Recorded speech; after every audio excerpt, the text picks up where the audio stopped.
Hello বন্ধুরা, good morning. তোমরা সবাই কেমন আছো? আশা করছি তোমরা সবাই খুব ভালো সুস্থ আছো। আমিও বেশ ভালো সুস্থ আছি। তোমাদের সাথে নিয়ে এখন থেকে কিন্তু আমি ব্লগটা শুরু করছি, আর আশা করছি আজকে ব্লগটা ভালো লাগবে। আর এখন দেখছো এটা কিন্তু রাত নয়, এটা হচ্ছে ভোরের বেলা। তো ওইদিকে দেখো তোমাদের দাদা ভাই চলে গেল কাজে, আমি আবার এখানে কিন্তু কপারটা লাগিয়ে দিলাম। এখন কিন্তু বেশ অন্ধকার রয়েছে, আর এখন টাইম হচ্ছে 5টা 5। তারপরে আমি কিন্তু কি করলাম, একটুখানি শুয়েছিলাম, শুয়ে ফোন এডিট করলাম, ভয়েস রেকর্ড দিলাম। দিয়ে ভাবলাম এখন কি করব, উঠে একটু পরে কিন্তু উঠবো। তো এখন মোটামুটি বেজে গেছে প্রায় ওই 5টা 45-এর মতন। তারপর আমি উঠলাম, যেহেতু ছেলের টিউশনে আছে। দিয়ে উঠে পড়ে তারপরে এদিকে দুয়ারে গোটায় জল টল দিয়ে দিচ্ছি। তারপরে কিন্তু বাকি কাজগুলো সারবো। সেই তোমাদের দাদা ভাই কাক ভরে চলে গেল কাজে।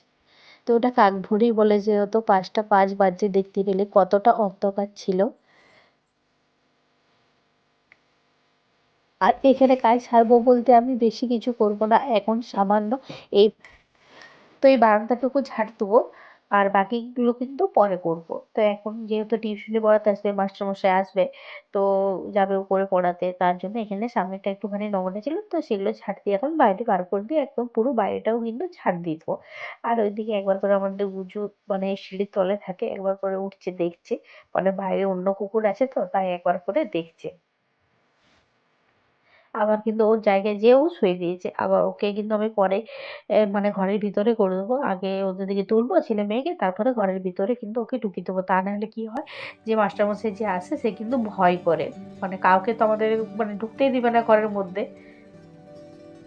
এ দেখো আবার চলে এসছে, ওই যে বললাম বাইরে দাঁড়িয়ে আছে, তো কপাটায় ঠেসে আছে। আমি বললাম চলে যা, সিঁড়ির তলে আবার শুবি, কিন্তু ও তো যাবেই না, ও তো জানেই যে আছে ওইখানে।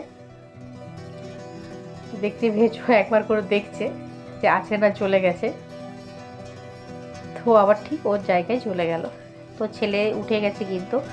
আর ওইদিকে সকালবেলা কিন্তু যখন আমি জল দিচ্ছিলাম কটায়, তো ওইদিকে ওইখানে যে গাছটা রয়েছে, ওখানে গাছের মধ্যে কিন্তু একটুখানি জল দিয়ে দিয়েছি। বেশ কিন্তু কটা ফুল ফুটেছে, কিন্তু আর কিন্তু ফুটেনি, সেদিনই ফুটেছিল।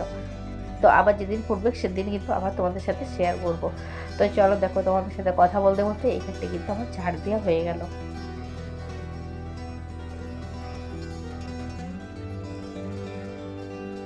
তো এখন আমি কিন্তু ব্রাশ করিনি, এবার কিন্তু ব্রাশটা করে নিই।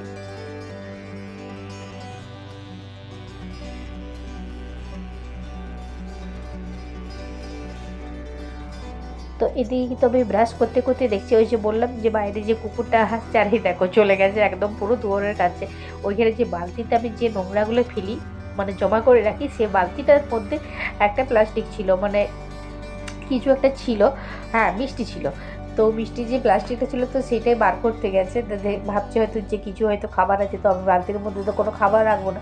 তো যেহেতু যত ওদেরকে রুটি বা বিস্কুট দিই না কেন, তো ওইরকমই করে। আর এই দেখো চলে এসেছি, এবার উপরটা ভালো করে বাগিয়ে নিতে, যেহেতু বললাম যে টিউশনে আসবে। আর এদিকে দেখলে তো বাইরে জানলার দিকে মানে এই সূর্যটা উঠছে, এত সুন্দর দেখতে লাগে না, খুব সুন্দর কিন্তু দেখতে লাগে। তো চাদরটা আজকে চেঞ্জ করে দিয়ে, অনেকটা নোংরা হয়ে গেছে, তো এই চাদরটাই আজকে পাচ্ছি।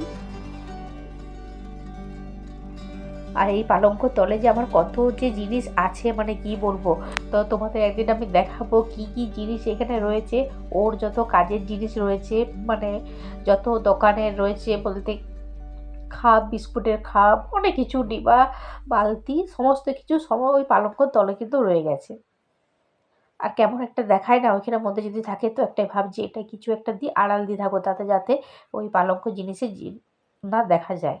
আর ওইদিকে দেখো ছেলে কিন্তু উঠে গেছে, আর কিছুক্ষণের মধ্যে কিন্তু চলে আসবে। তো আজকে কিন্তু অনেক কাজ আছে আমার, এদিকে কিন্তু ওইদিকে ওপরটা ঝাড় দিয়ে দিলাম, তারপর চলে এলাম ছাদের মধ্যে। আর ছাদটা এত সুন্দর দেখাচ্ছে না এই সকাল টাইমটা, চারদিকে পাখি উড়ে যাবে, তারপর এই সূর্যটা দেখো কি সুন্দর না দেখাচ্ছে, বেশ ঠান্ডা ঠান্ডা হালকা হালকা হাওয়ার মধ্যে খুব সুন্দর লাগে। মনে হয় কিছুক্ষণ দাঁড়িয়ে থাকি, কিন্তু কিছুক্ষণ তো দাঁড়িয়ে থাকলে চলবে না, কাজ তো রয়েছে। আর এই যে গাছটা দেখেছো, তোমরা হয়তো লক্ষ্য করতে পারবে কি পারবে না জানি না, ওই গাছের ডালে কিন্তু বাঁদর বসে আছে। আজ কিছুদিন ধরে এত বাঁদরে দৌড়াতে, মানে মোটামুটি 10-12টা চলে এসছে। মানে এত মানে কি বলবো যে জ্বালাচ্ছে। এই যে দোকানের মধ্যে আজকে কিন্তু আমি কোনো ডিবা তুলিনি, দোকান খুলেছি জানো তো, ফাঁকা রেখেছি। দুদিন ডিবা কিন্তু মিষ্টি নিয়ে চলে গেছে, একদিন নাড়ু নিয়ে চলে গেছে, একদিন প্যাড়া নিয়ে চলে গেছে। কি করব, মানে এত সেটা, ওই জন্য আর কিচ্ছু ডিবা তুলিনি আজকে, যেহেতু নেই। তোমরা একটুখানি কিন্তু আমার কথাগুলো একটু মানে মানিয়ে নিও। আমার যেহেতু ঠান্ডা লেগে গেছে তার জন্য কথাগুলো একটু কীরকম একটু লাগছে। আর এখানে দেখো তেল গরম চাপিয়ে দিচ্ছি, চপের কিন্তু গোল গোল করে গুছি করা হয়ে গেছে। আর টিউশনি পড়ার পর ওইদিকে তো মাস্টারমশাইকে চা দিয়েছিলাম আমি, তারপরে এখানটায় ছেলে আর আমি এরপর কিন্তু চা খাবো। আর মেয়ে তো বললো খাবে না, তো ওইদিকে চা খেয়ে তারপরে চলে এসেছি চপ ভাজতে। তো ওইদিকে কিন্তু দাঁড়িয়ে আছে চপ নেবার জন্যে, তো কতগুলো চপ ভেজেছি আর বাকিগুলো ভাজছি। চাটা তাড়াতাড়ি করে খেলাম, তো আরেকবার পরে আমি খাবো চা। এরকম করে হড়বড় করে চা খেয়ে কিন্তু আমার পোষায় না। ওইদিকে গ্যাসটা অফ করে দিয়ে চলে এলাম এখানে, যেহেতু মানে দোকানে জিনিস দিতে এসছি। তো তোমাদের দাদাভাই তো যেহেতু কাজে চলে গেছে, ও তো দেখলে এ দেখো ওই যে ভদ্রলোক যে দাঁড়িয়ে আছে, ও মানে যে আমাদের দোকানে জিনিস লাগে সে সব জিনিসগুলো দিয়ে চলে যায়। তো আমি বলে দিলাম ঠিক আছে, ও তো নেয়, বলছে ঠিক আছে তুমি জিনিসগুলো সব মিলিয়ে নিও। আপনি ঠিক আছে আমি মিলিয়ে নেবো। তো ওগুলোই সব দিয়ে গেল। আর এই দেখো তার মধ্যে আবার চপ ভাজাও কিন্তু সব কমপ্লিট হয়ে গেছে।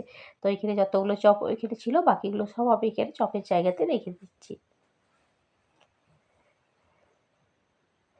তো চপ ভাজার কাজ শেষ। আর এইখানে দেখো আমাদের মানে টাইম কল হবে, তার জন্য এখানে রাস্তার মধ্যে ঘুরছি।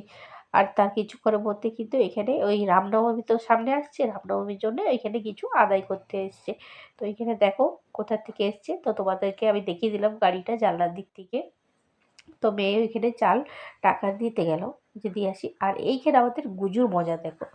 তো ওর জন্যই কিন্তু ভাতটা আমি মেখেছি যে দেবো, তো আমি ওকে কিছুটা মজা করছি, ওকে যখন খাবার দিই আমি এরকমই করি।